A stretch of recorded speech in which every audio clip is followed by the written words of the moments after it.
Tonight, police opened fire on a teenage boy they say was armed and threatening officers with multiple knives. Festival tragedy, a 22-year-old Brisbane man dead, his friends inconsolable. One state, two warnings. The north braces for a cyclone as drama hits southeast beaches. The frightening moment, an officer is collected by a speeding car on the Pacific motorway. Plus, Brisbane serves up an international sporting spectacle as top tennis players channel their inner child. This is Nine News with Wendy Kingston. Good evening. A quiet suburban street has awoken to gunshots as police fired their weapons at a teenage boy.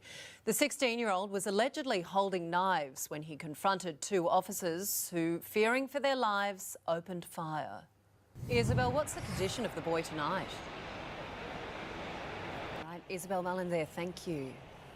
Search and rescue crews have spent the day desperately looking for two missing people who disappeared in raging floodwaters in North Queensland. Tonight, the region is preparing for another severe weather event, with experts warning more monsoonal conditions are on the way. Coming up on 9 News, officer down, a policeman pinned under his bike after a frightening highway accident. Also ahead, the new deal set to cause us pain in the hip pocket. A chopper falls from the sky. What caused this frightening crash? And Advantage Brisbane, an ace day out for families with no faults in sight as Australia's summer of tennis kicks off in style. Well, it is one of Australia's premier tennis events, but today the Brisbane International was all about the children.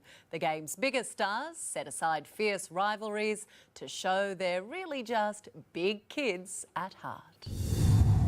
It'd be great to see him add another highlight early in 2019. Yeah. Brisbane International starts tomorrow, really looking forward to that. And Tim Gilbert has an exclusive sit-down with Nick Kyrgios on the Today Show tomorrow morning, so that'll be great. From 5:30. Thank you very much, Akko.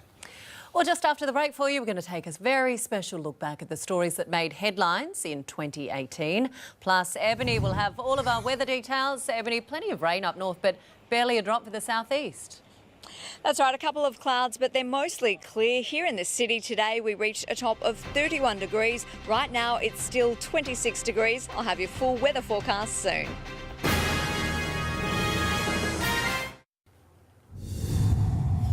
Well, tonight is our final look back at the biggest news stories of 2018. Of course, we saw Fraser Island host the world's most famous couple. History was also made in Queensland's Parliament, and the state faced an unprecedented bushfire emergency.